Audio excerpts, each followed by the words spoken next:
चलिए बेटा, आज हम लोग शुरू करेंगे फिजिक्स का चैप्टर 1 जो कि है इलेक्ट्रिक चार्ज एंड फील्ड का। इस चैप्टर की बात मैं करूं बेटा चैप्टर 1 की, तो चैप्टर 1 इलेक्ट्रोस्टैट्स फिजिक्स का एक ब्रांच है, उसका एक पार्ट है। जैसे आप लोग केमिस्ट्री में ऑर्गेनिक केमिस्ट्री पढ़ते हो, फिजिकल केमिस्ट्री पढ़ते हो, है ना, बायोमोलिक्यूल्स पढ़ते हो, अलग अलग सेक्शंस है ना। तो फिजिक्स में भी बड़े अलग अलग पार्ट्स हैं, जिसमें मैं बताऊं चैप्टर 1 एंड 2 ये दोनों इलेक्ट्रोस्टैट्स कहलाएंगे। इलेक्ट्रोस्टैट्स, इलेक्ट्रो का मतलब होता है यहां चार्ज और स्टैट्स का मतलब होता है स्टेशनरी, यानी कि स्टेशनरी चार्जेस से रिलेटेड फेनोमेनन्स की बात हम लोग करेंगे चैप्टर 1 एंड 2 में। ठीक है, उसके बाद चैप्टर 3 आएगा बेटा आपका जाना पहचाना, जो कि आपने क्लास 10 में पढ़ा हुआ है, इलेक्ट्रिसिटी, करंट इलेक्ट्रिसिटी। एक्चुअली खाली इलेक्ट्रिसिटी नहीं होता, इलेक्ट्रिसिटी भी दो तरह के होते हैं, स्टैटिक इलेक्ट्रिसिटी एंड एक करंट इलेक्ट्रिसिटी। 10th में जो पढ़ा था आपने दैट वाज करंट इलेक्ट्रिसिटी। इसके बाद 4, 5 ये magnetic effect of current and magnetism वाला चैप्टर आएगा, और चैप्टर 6, 7 थोड़ा सा आपको नाम याद होगा हल्का, शायद 10th में ही, इलेक्ट्रोमैग्नेटिक इंडक्शन, ऐसा कुछ नाम सुना है? इलेक्ट्रिसिटी के चैप्टर में ही था। चलो कोई बात नहीं, 2 साल पुरानी बातें हो गई, भूल जाते हम, कोई बात नहीं। ये भी लेकिन इलेक्ट्रिसिटी से ही रिलेटेड चैप्टर है, और इस चैप्टर 7 का नाम ही है ऑल्टरनेट करंट। 10th क्लास में ऑल्टरनेट करंट का एक छोटा सा टॉपिक पढ़ा था आपने, पूरा चैप्टर है यहां पे ऑल्टरनेट करंट पे। सो द होल बुक 1, अभी चैप्टर 8 एक रह गया है बुक 1 में, वो अलग है। ऑलमोस्ट होल बुक 1 इलेक्ट्रिसिटी से रिलेटेड है, यानी कि जिस तरह से 11th में आपने मैकेनिक्स फोकस फिजिक्स पढ़ी है, यहां पे इलेक्ट्रॉनिक्स फोकस फिजिक्स मिलेगी आपको। चैप्टर 9, 8, 9 और 10 वेव और लाइट का चैप्टर मिलेगा, ऑप्टिक्स बोलते हैं उसको। 11, 12, 13 ये मॉडर्न फिजिक्स, कंप्लीट केमिस्ट्री है, डुअल नेचर, एटम, न्यूक्लियाई, ये सब मिलेगा। And the last is semiconductor, जितने भी इलेक्ट्रॉनिक चिप वगैरह बनते हैं उसी के से बनते हैं। हार्ड डिस्क हो गया, मदरबोर्ड हो गया कंप्यूटर का, छोटे छोटे चिप हो गए, है ना, ये सारे उसके बनते हैं सेमीकंडक्टर के, जो कि लास्ट चैप्टर। ठीक है, तो एक एक करके हम सब करेंगे बेटा। फिलहाल तो हम लोग इलेक्ट्रोस्टैट शुरू करते हैं। इंट्रोडक्शन में फिलहाल के लिए इतना ही, अभी हम लोग चैप्टर 1 स्टार्ट करते हैं थॉरोली। ओके, देखो जरा, जैसा कि मैंने अभी थोड़ा सा बताया, अभी इलेक्ट्रोस्टैट्स की मीनिंग क्या होती है, नाम ही सजेस्ट करता है इलेक्ट्रो एंड स्टैट्स। इलेक्ट्रो यहां सिंबलाइज करता है इलेक्ट्रॉन को बेटा, और स्टैट्स मतलब स्टेशनरी, यानी the branch of physics which deals with stationary charges and phenomena related to it is called electrostats। कहोगे ऐसा क्या है भैया, एग्जाम्पल बताओ फिर। बहुत एग्जाम्पल ऐसे आपने देखे हैं, छोटे में खेला होगा शायद, या फिर रैंडमली कभी एक्सपीरियंस किया होगा। बताता हूं एग्जाम्पल, कोई बहुत अनोखे एग्जाम्पल नहीं है। हम जब छोटे थे तो सूखे बाल पे ऐसे स्केल रगड़ते थे, याद है किसी को? भाई हमने तो बहुत किया, आपने किया नहीं किया पता नहीं, आपका बचपन जो भी हो। तो छोटे छोटे कागज के टुकड़ों को चिपकाते थे। ठीक है, ये इलेक्ट्रोस्टैट्स का एग्जांपल है। होगे कैसे? एक्चुअली ऐसे रब करने से ना, सूखे जब बाल होते हैं तो एक तो कुछ बच्चे चीटिंग करते थे, तेल लगाकर चिपका देते थे, वो नहीं, सूखे बालों से, सूखे बालों में ऐसे अगर रब करते हैं ना बेटा, तो क्या होता है कि बाल और ये जो ग्लास रॉड होगी उसमें फ्रिक्शन के कारण एक बॉडी से दूसरे बॉडी पे चार्ज आ जाता है। फिर जब वो कागज के टुकड़ों के पास ले जाओगे तो पहले कागज का टुकड़ा नहीं चिपकेगा 1-2 बार, लेकिन उसके बाद चिपकने लग जाएगा। ऐसा क्यों? पहले तो वो जब कागज के टुकड़ों के पास ले जाओगे तो ये क्या करेगा, पहले कुछ चार्ज कागज के टुकड़ों को देगा स्टार्टिंग में। तो अगर इस पे एक्सेस चार्ज है, इलेक्ट्रॉन है, उसने कागज के टुकड़ों को दिया, तो ध्यान से समझना, इस पे अगर इलेक्ट्रॉन है, उसने किसी को इलेक्ट्रॉन दिया, तो ये नेगेटिवली चार्ज हो जाएगा, और जिसने इलेक्ट्रॉन दिया वो खुद पॉजिटिवली चार्ज हो जाएगा। तो दोनों के अपोजिट चार्जेस हो गए, अट्रैक्ट करने लग जाएंगे। तो ये इलेक्ट्रोस्टैट्स का एग्जांपल है। कहोगे इलेक्ट्रोस्टैट्स का ही क्यों एग्जांपल है? भाई स्टेशनरी चार्ज है, बॉडी पे रुका हुआ चार्ज है, क्यों? इसके अलावा कभी शायद आपने नोटिस किया हो कि आप कार में बहुत लंबा ट्रैवल कर रहे हो, उसके बाद उतरते हो और अचानक आपका हाथ टच होता है, तो अरे यार बहुत तेज करंट लगा, दोबारा छू के देखा तो कुछ नहीं है। कभी एक्सपीरियंस किया है किसी ने? वो क्या होता है, जब हमारी गाड़ी लगातार बहुत लंबे समय तक चलती रहती है ना, तो एयर फ्रिक्शन के कारण गाड़ी के ऊपर थोड़ा सा चार्ज इकट्ठा हो जाता, और वो चार्ज जैसे ही आप कांटेक्ट में आते हो, सडन कांटेक्ट में छोटा कोई कांटेक्ट होता है, तो वो चार्ज आपके थ्रू कहां लीक करना जाता है? ग्राउंड में। तो आपके थ्रू ग्राउंड में लीक होता है, तो भैया चार्ज जैसे ही हमारे बॉडी में फ्लो करेगा, हमें तो करंट लगेगा। इसके अलावा एक और एग्जांपल है कि कई बार तो ये शायद आप बच्चों में से किसी ने किया भी होगा कि प्लास्टिक की चेयर पे किसी को बिठा दिया और रुमाल मारते हैं। ठीक है, आइयो भाई इधर। नहीं, रुमाल नहीं मारूंगा इसको। जैसे ही मान लो ये प्लास्टिक की चेयर पे बैठा है, ऊपर आ जा, ये प्लास्टिक की चेयर पे बैठा है और ये भाई इसको रुमाल मार रहा है, और थोड़ा ऐसे ऐसे ऐसे फ्रिक्शन होना चाहिए। तो उसके बाद ये अगर सिंगल ऐसे उंगली इसकी मैं ऐसे टच करूं ना, ऐसे, तो मुझे करंट लग सकता है। दो शर्तें हैं। ये प्लास्टिक की चेयर पे, बार बार कह रहा हूं, प्लास्टिक की चेयर पे और पैर ऊपर करके बैठा हो, और मैं इसको ऐसे नहीं पकड़ूंगा, मैं ऐसे ट्राई करूंगा टच करने के लिए, तो मुझे करंट लगेगा। ऐसा इसलिए होता है कि जैसे ही ये प्लास्टिक की चेयर पे बैठा है और कोई टॉवेल से या रुमाल से ऐसे इसको हिट कर रहा है, और ऐसे हिट कर रहा है कि वो ऐसे रगड़ता हुआ जाए, तो बार बार फ्रिक्शन के कारण ना इसके ऊपर चार्ज इकट्ठा हो जाएगा।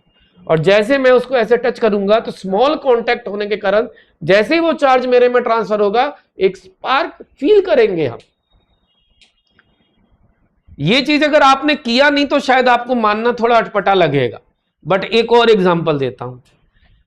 फरवरी और मार्च के बीच का मौसम, या लगभग अभी से थोड़ा ही 1 महीना पहले की बात, हल्के कंबल खेस हम लोग ओढ़ते हैं, चिंगारियां दिखती हैं, एकदम स्पार्क दिखता है। नोटिस किया है कभी आप लोगों ने?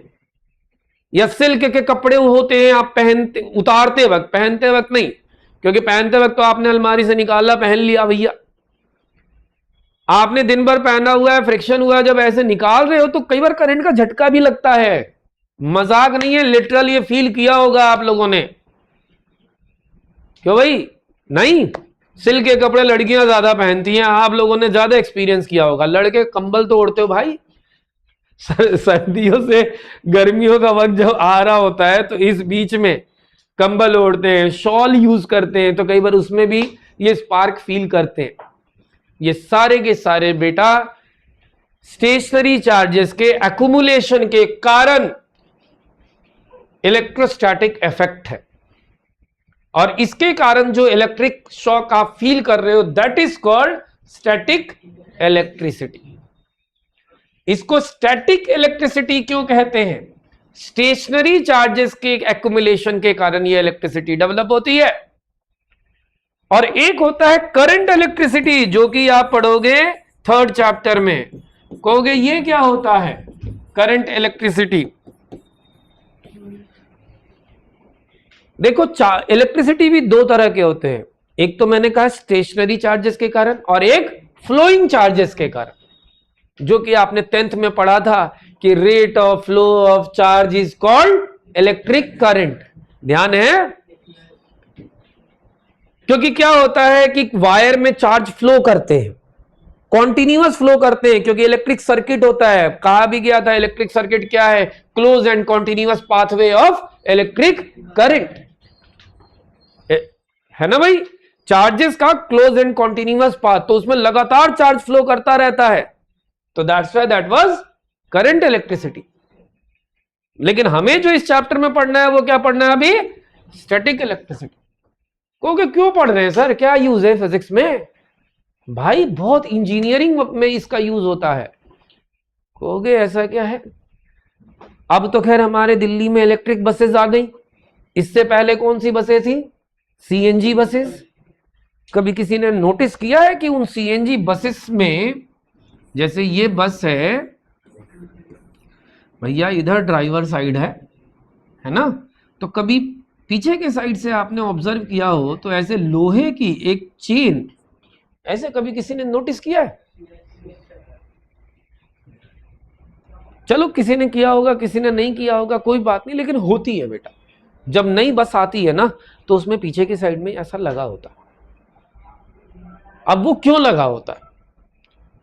जब ये बसेस दिन भर ट्रैवल करती रहती हैं, तो दिन भर ट्रैवल करने के कारण एयर फ्रिक्शन लगातार चलता रहता है। इस एयर फ्रिक्शन के कारण जैसे आपके कार के ऊपर चार्जेस एक्यूमुलेट हो गई, तो इन बसेस के ऊपर भी तो होती होंगी। और भैया ये चार्जेस अगर ज्यादा एक्यूमुलेट हो जाएं, तो उस समय अगर मान लो बाई चांस सीएनजी में 1% का भी लीक हो गया, तो क्या होगा, बुढ़ाम, है ना, धमाका हो जाएगा। और इस धमाके से बचना है तो कोई सेफ्टी, क्योंकि ये क्या सेफ्टी करेगा भैया?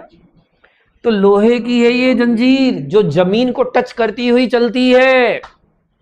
तो इससे क्या होता है, जो चार्जेस एक्यूमुलेट होते हैं लगातार जमीन को ट्रांसफर होते रहते हैं, और आपका एक सेफ्टी पॉइंट बढ़ गया। अब बच्चे कहते हैं सर कईयों में तो नहीं होता। तो भाई इसके टूटते ही आग थोड़े ना लग जाएगी, एक सेफ्टी मेजर ही तो है। जैसे हमारे यहाँ फायर एक्सटिंग्विशर का सिलेंडर रखा हुआ है, तो इसका मतलब ये थोड़े ना उसको बाहर फेंकते ही आग लग जाएगी। अरे भाई एक सेफ्टी मेजर ही तो है। अगर हुआ कुछ तो उससे हमें हेल्प मिलेगी, क्यों, कोई दिक्कत? और नहीं हुआ कुछ तो ठीक है भाई, चल रहा है जैसे चल रहा है। क्योंकि ये क्या करेगा, एक्स्ट्रा चार्जेस को लीक करेगा। अगर नहीं भी लीक करता तब भी आग नहीं लगेगी। आग केवल तब लगेगी जब ये ना हो और तब गैस लीक हो जाए। तो हल्का सा भी लीक, जैसे आपको बताया जाता है कि भाई घर में अगर एलपीजी लीक हो रहा है तो स्विच ऑन मत करो, क्योंकि स्विच ऑन ऑफ करने पे ना हल्का सा स्पार्क होता है बेटा, वो हल्का सा स्पार्क काफी होगा आग लगाने के लिए, ठीक है। तो लीकेज के केस में ये हल्का सा भी स्पार्क आग लगा सकता है। तो दैट्स व्हाई क्या होता है यहां पर, ये एक सेफ्टी मेजर के रूप में लगाया हुआ होता है। कोई दिक्कत किसी को? चल सकते हैं आगे। अच्छा जी, एप्लीकेशन ऑफ स्टैटिक इलेक्ट्रिसिटी में जो बातें मैंने अभी बताई वही लिखी हुई हैं, एक बार देख लेते हैं। अगर कुछ अलग भी है तो ये वाला पॉइंट अभी मैंने बता दिया कि हाईली इन्फ्लेमेबल मटेरियल कैरी करने वाले जो भी व्हीकल्स होते हैं उनमें एक मेटालिक रोप होती है जो जमीन को लगातार टच करती हुई चलती है। और ये इसलिए टच करती हुई चलती है कि जो एक्स्ट्रा चार्ज जो एक्यूमुलेट होता है बॉडी पर वो क्या हो जाए, लीक हो जाए, ताकि कोई भी हजार्ड से हम बच सके, इससे जो होने वाला कोई हजार्ड है तो, ठीक है भाई। अपार्ट फ्रॉम दैट एक ये देखो, कभी कभी आप लोग ये भी एक्सपीरियंस करोगे कि लकड़ी का दरवाजा है, और ये जनरली कब एक्सपीरियंस करोगे, ड्राई एटमॉस्फेयर होना चाहिए, एटमॉस्फेयर पूरा ड्राई होना चाहिए बेटा, ठीक है। ड्राई एटमॉस्फेयर तो समझते हो ना, ठीक है, वही फरवरी और मार्च के बीच का, लगभग अप्रैल तक भी, खैर अभी तो हमारे दिल्ली में ड्राई एटमॉस्फेयर नहीं है, बारिश वारिश हो गई थी तो थोड़ा मौसम अच्छा हुआ पड़ा है, बट ड्राई एटमॉस्फेयर वो होता है जिसमें एकदम सूखापन हो जाए, ठीक है, और एटमॉस्फेयर में नमी ना हो, क्योंकि एटमॉस्फेयर में नमी होती है तो वाटर मॉलिक्यूल के कारण वो चार्जेस अपने आप लीक हो जाते हैं, मेटालिक रोप की भी जरूरत नहीं होती है, ठीक है भाई। तो जब इस तरह का एटमॉस्फेयर होता है, मान लो ये लकड़ी का दरवाजा है यहाँ पर हमारे कमरे में, और इस लकड़ी के दरवाजे में यहाँ पे एक मेटालिक डोर हैंडल लगा हुआ है, तो कभी कभी ये भी एक्सपीरियंस होता है, इस डोर हैंडल को आपने सडनली टच किया तो थोड़ा करंट का झटका लगा, लेकिन दोबारा टच किया तो कुछ नहीं हुआ। तो उसमें भी यही सीन होता कि चार्जेस एक्युमुलेट हो गए फ्रिक्शन के कारण, फिर आपके थ्रू वो लीक हो गए और दोबारा छुओगे आपको फील ही नहीं होगा भाई कुछ था। ठीक है बेटा। और जो सुपरसोनिक जेट होते हैं या फिर एरोप्लेन, जो कई सारे एयरक्राफ्ट होते हैं, तुम्हें पता है उनके जो पहिए होते हैं वो भी कभी कभी स्लाइटली कंडक्टर बनाए जाते हैं, मतलब उसमें मिलाया जाता है कुछ, जैसे उनकी कंडक्टिविटी बढ़ाने के लिए। कहोगे क्यों जी? अब समस्या ये है ना कि वो मेटालिक रोप जैसे बसों में हम लगा देते हैं जंजीर, एयरक्राफ्ट में तो लगाएंगे नहीं, कहीं फंस गया तो बस हो गया कांड, वैसे ही गया। अब होता क्या है, जब एयरक्राफ्ट टेक ऑफ करता है या लैंड करता है, इन्हीं दोनों सिचुएशन में फ्रिक्शन ज्यादा होती है, और फ्रिक्शन ज्यादा होने के कारण चार्जेस ज्यादा इकट्ठे होने के चांसेस बनते हैं। तो उस समय जो एक्स्ट्रा चार्ज अगर जमीन को लीक हो जाए तो कोई इस तरह से इफेक्ट होने का चांस भी होगा, तो वो हम उससे बच जाएंगे। ठीक है बेटा, समझ आ रही है बात? इसीलिए जो एयरक्राफ्ट होते हैं, कहां गया, उसके जो टायर्स होते हैं वो भी स्लाइटली हम लोग क्या बनाते हैं, कंडक्टर बनाते हैं। ठीक है। एक चीज आपने नोटिस किया होगा, मैंने हर बार बोला फ्रिक्शन के कारण चार्ज इकट्ठा होता है। इसीलिए स्टैटिक इलेक्ट्रिसिटी को आप देखोगे यहां कहीं लिखा मिल जाएगा, और नहीं लिखा है तो आप लिख भी लेना, स्टैटिक इलेक्ट्रिसिटी को फ्रिक्शनल इलेक्ट्रिसिटी भी कहते हैं, फ्रिक्शनल इलेक्ट्रिसिटी भी कहते हैं, क्योंकि ये स्टैटिक इलेक्ट्रिसिटी को, क्योंकि ये इसी के कारण डेवलप होता है, फ्रिक्शन के कारण डेवलप होता है मेनली। ठीक है बेटा।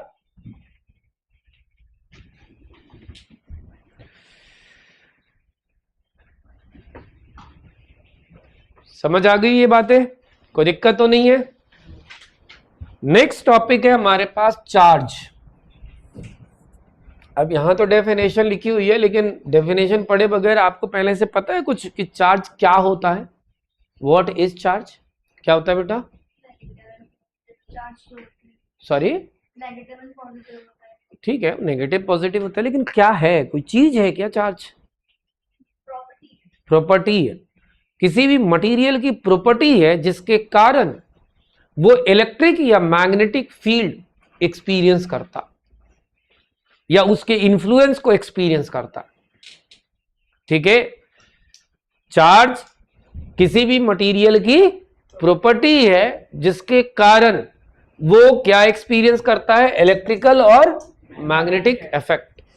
इलेक्ट्रिक इफेक्ट का मतलब ये हुआ कि जैसे अगर आप नोटिस करोगे एक पॉजिटिव का चार्ज है तो दूसरे पॉजिटिव के चार्ज से क्या होगा, रिपेल होगा। तो ये इसका इलेक्ट्रिक इफेक्ट है। जैसे ग्रेविटेशनल फील्ड होता है तो वैसे इलेक्ट्रिकल फील्ड भी होता है। चार्ज के आसपास का एरिया जो अपना इलेक्ट्रिक इफेक्ट दिखाए तो इलेक्ट्रिकल फील्ड है, जैसे ग्रेविटेशनल फील्ड होता था ऐसे ही मैग्नेटिक फील्ड है ना भाई। तो चार्ज किसी भी मटेरियल की वो प्रॉपर्टी है जिसके कारण वो इलेक्ट्रिक या मैग्नेटिक इन्फ्लुएंस एक्सपीरियंस करेगा। ठीक है। चार्ज को आमतौर पे हम क्यू से रिप्रेजेंट करते हैं और ये एक स्केलर क्वांटिटी है, एसआई यूनिट कूलम्ब है और डायमेंशन 80 है। ए क्या है भाई? एम्पेयर। क्योंकि डायमेंशन में ए भी आता है, डायमेंशन में 7 टर्म्स आते हैं, वो अलग बात है। इन जनरल हम लोग एमएलटी के अलावा कुछ ध्यान ही नहीं रखते थे क्योंकि इसी की ज्यादा जरूरत मिलती थी, मास लेंथ टाइम, मास लेंथ टाइम। लेकिन भैया मास लेंथ टाइम के अलावा 4 क्वांटिटीज और थी, अगर आपको याद हो तो। अमाउंट ऑफ सब्सटेंस, मोल था उसका unit, current, ampere, luminous intensity, candela, तो ये सब भी यूज में आती हैं। टेम्परेचर, केल्विन, तो ये भी डायमेंशन का ही पार्ट है बेटा। तो यहां पे अगर हम बात करें चार्ज की तो चार्ज का फॉर्मूला अगर आपको याद हो तो I इंटू में T होता है, क्योंकि I का फॉर्मूला क्या हुआ, अपॉन T होता है। तो I का डायमेंशन एम्पेयर हो जाएगा और टाइम का T AT। यस और नो? कोई दिक्कत किसी को? फिर बात आती है प्रॉपर्टीज ऑफ चार्जेस की। इतनी बातें क्लियर है? कोई दिक्कत? देखो 3 प्रॉपर्टी तो ऐसी हैं जो बहुत कॉमन है, जो शायद 6-7 से आप लोग पढ़ते आ रहे हो, लेकिन 4th प्रॉपर्टी कंप्लीटली डिफरेंट है जो आपने कभी नहीं पढ़ा, मुझे जहां तक पता है। तो ध्यान से देखिएगा, जो पढ़ा है वो भी एक बार हम देखते हुए ही चलेंगे। क्या है? Like charges repel each other, unlike charges attract each other. Like charges हमेशा एक दूसरे को क्या करते हैं? रिपेल करते हैं, और अनलाइक चार्जेस अट्रैक्ट करते हैं। इसके अलावा electric charges are conservative in nature. इसका क्या मतलब हुआ? टोटल चार्ज कंजर्व रहता है। जैसे किसी बॉडी की बात अगर हम करें, जैसे ये एक बॉडी है, इस पे टोटल चार्ज 10 कूलम का है, मैंने इसके 3-4 टुकड़े कर दिए और इसको किसी आइसोलेटेड सिस्टम में रखा कि इसका चार्ज कहीं इधर उधर ना जाए, तो टोटल चार्ज उन 3-4 टुकड़ों के मिला ले वापस तो कितना रहेगा? 10 ही रहेगा। वो है कंजर्वेशन ऑफ चार्ज, कि नेट चार्ज कांस्टेंट रहेगा। नेट चार्ज क्या रहेगा? कांस्टेंट रहेगा। ओके। फिर बात आती है एडिटिव प्रॉपर्टी ऑफ चार्ज की। एडिटिव प्रॉपर्टी ऑफ चार्ज क्या कहलाता है? इसके अकॉर्डिंग अगर कोई बॉडी है, उस पे कई सारे चार्जेस हैं, Q1, Q2, Q3, Q4, तो जो टोटल चार्ज होगा वो इनके एल्जेब्रिक सम के बराबर होता। अब एल्जेब्रिक सम बोलना क्यों जरूरी था? खाली सम ही बोल देते। तो देखो बेटा, सम 2 तरह से निकाले जाते हैं, या तो एल्जेब्रिक या वेक्टर। वेक्टर सम तब निकाला जाता है जब क्वांटिटी वेक्टर हो, और ये स्टार्टिंग में ही बताया ही क्या है। तो इनका एल्जेब्रिक सम होता है, यानी सिंपल प्लस। जैसे कि यहां पे मैंने एक एग्जांपल भी लिया है, 4 कूलम का चार्ज है, 3 कूलम का और -1 कूलम का। तो जो टोटल होगा सिंपली इसको प्लस कर दिया। आपको अगर सर एक माइनस कर रखा है, तो हाँ वो माइनस का था, लेकिन वही अगर ये वेक्टर होता ना तो माइनस के अकॉर्डिंग हमें डायरेक्शन अज्यूम करना पड़ता। यहां डायरेक्शन से लेना देना नहीं, प्लस है तो प्लस रख दो, माइनस है तो माइनस रख दो, बात खत्म। क्लियर है बात? चल सकते हैं आगे? चलो जी, कुछ लिखने की जरूरत है? ये ऐसे बना के ये लिख सकते हो बस। डायमेंशन अगर आपको लगता है तो ठीक है लिखो, नहीं तो कोई बात नहीं।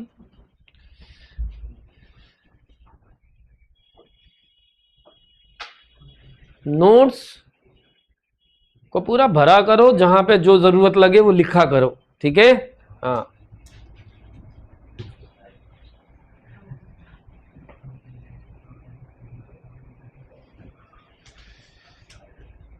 चले भैया आगे।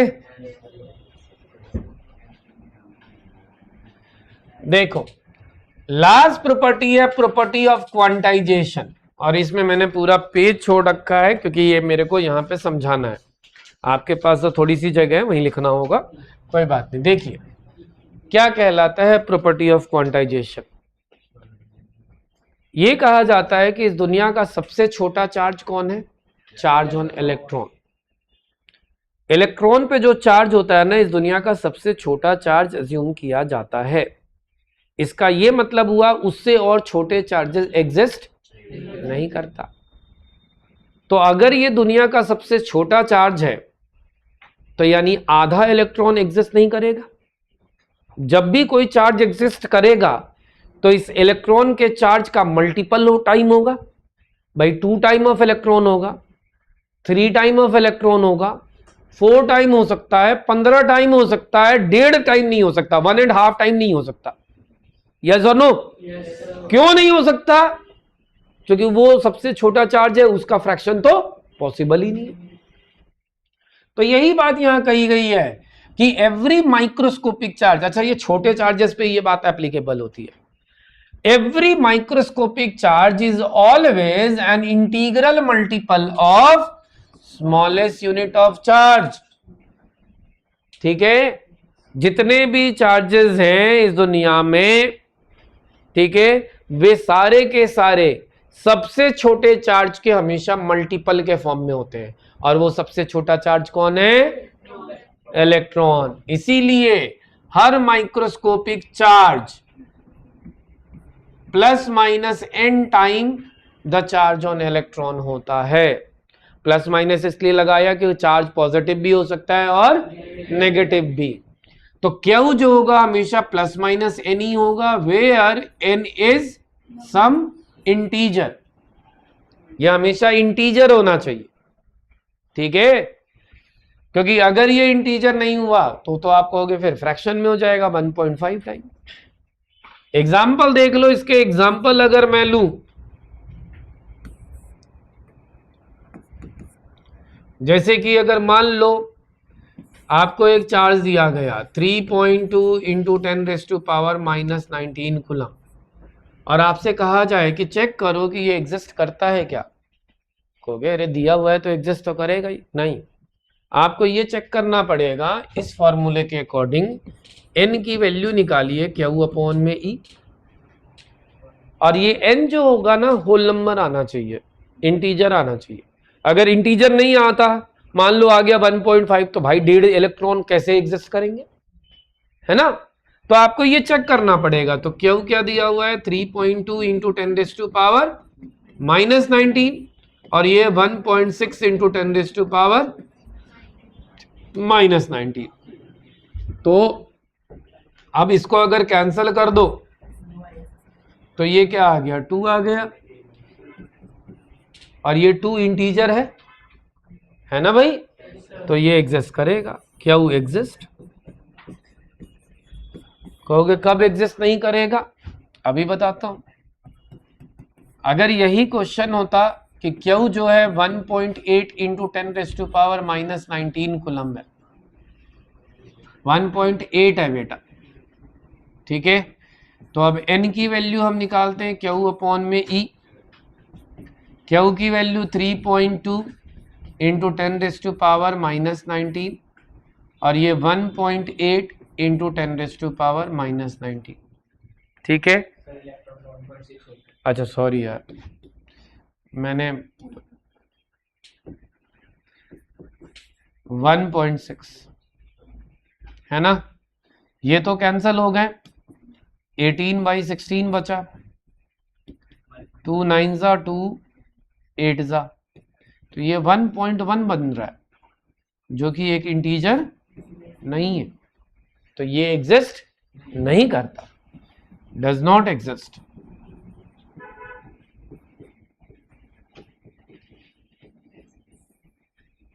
क्यों बेटा, ठीक है। लेकिन वही Q की वैल्यू 1.8 इंटू 10⁻, मैं 6 कर दूं, 12 6 16 8 24,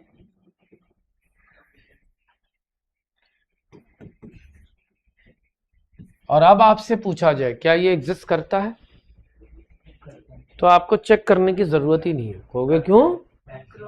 एक्चुअली ये ना बड़े चार्जेस हैं, मैक्रोस्कोपिक। कहोगे कैसे पता बड़े चार्ज है? पावर देखो ना भाई, +6 है, तो बड़े चार्जेस को इससे डिवाइड करोगे ना, तो ये हमेशा एग्जिस्ट करता ही है। आप अपनी तसल्ली के लिए चेक करना चाहते हो तो कर सकते हो। n की वैल्यू Q/E है ना, 1.8 इंटू 10⁻6 और 1.6 इंटू 10⁻⁻19 डिवाइड करेंगे तो ये 9/8 और ये 10⁻25 हो गया। अब इसको पूरा का पूरा कैंसिल करो तो जरा देखो क्या आता है। 8 1 जा 8, 1 आया, फिर 8 1 जा 8, 2 आया, 8 2 जा 16, 8 5 जा 40 इंटू 10⁻25। तो जरा ध्यान देना, अब ये 25 जीरो मैं लगाऊंगा, पहले तो 3 तो यहां एडजस्ट हो गए, और अभी 22 जीरो, 2 4 6 8 10 12 14 16 18 20 22 जीरो, तो ये तो होल नंबर है ही भाई। अब जीरो कम ज्यादा हो तो कोई नहीं, समझ जाना, तो होल नंबर ही है ना भाई, बोलो। तो इसीलिए जब पावर पॉजिटिव में है ना, तो आपने चेक करने की जरूरत ही नहीं है। आपको एक बार को लगेगा अरे यार डेसिमल में आ रहा है, लेकिन इसके भी तो जीरोज हैं, वो मल्टीप्लाई करोगे तो होल नंबर ही आएगा। तो दैट्स व्हाई मैक्रोस्कोपिक चार्जेस यानी बड़े चार्जेस को चेक करने की कोई जरूरत नहीं होती, लेकिन माइक्रोस्कोपिक चार्जेस पावर -19 है, -20 है, -18 है, इस तरह के पावर्स को हमें चेक करना पड़ेगा। ठीक है, कोई दिक्कत? करिए नोट, एक बार लिख लीजिए फटाफट।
हो गया बेटा?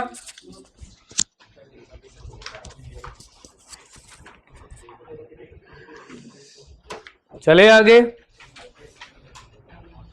ये इलस्ट्रेशन में लिख लीजिएगा।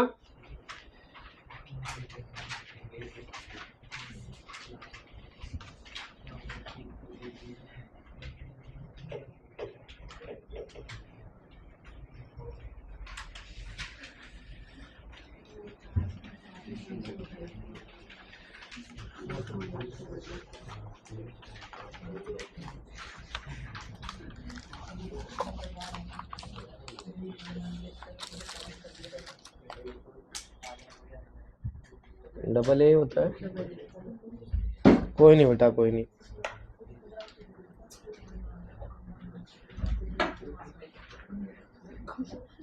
कोई नहीं, कोई नहीं, छोड़ दो, छोड़ दो।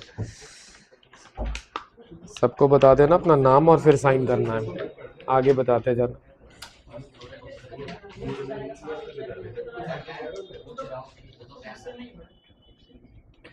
चले बेटा जी आगे।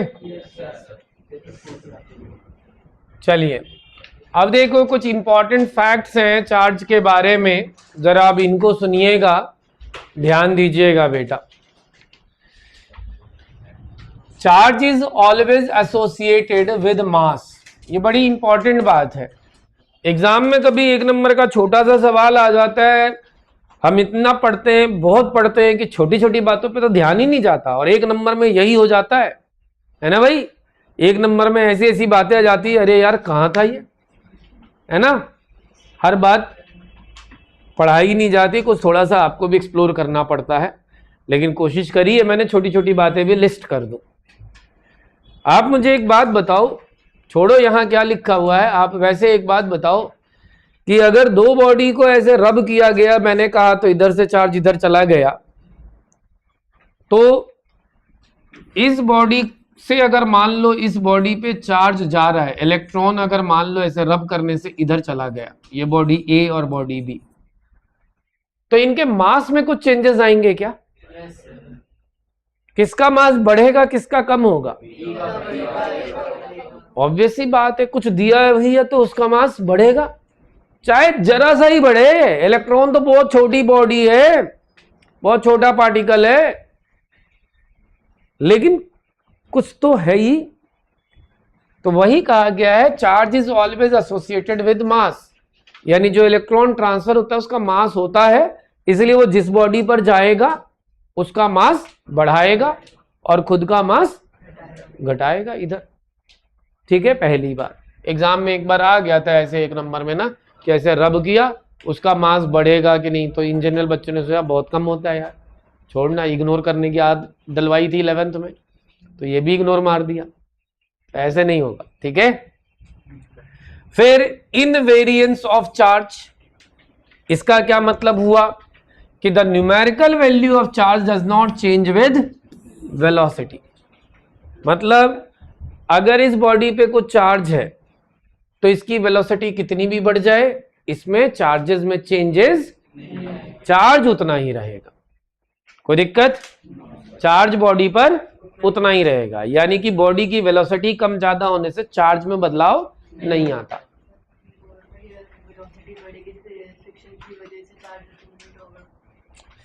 वो तो आप ये देखो ना, देखो अब यहाँ पे आप कॉन्ट्राडिक्शन खुद कैसे क्रिएट कर रहे हो। ये कह रही है कि बॉडी अगर चलती है तो चार्ज उस पे एयर फ्रिक्शन की वजह से आ जाता है ना, तो अरे भाई इस बॉडी पर किसी दूसरे बॉडी से चार्ज आ गया ना। मैं कह रहा हूं अगर कोई चार्ज बॉडी है या कोई चार्ज ही है, कोई चार्ज ही है, चाहे कितनी भी तेज चले या कम हो, इसका खुद का चार्ज तो उतना ही रहेगा।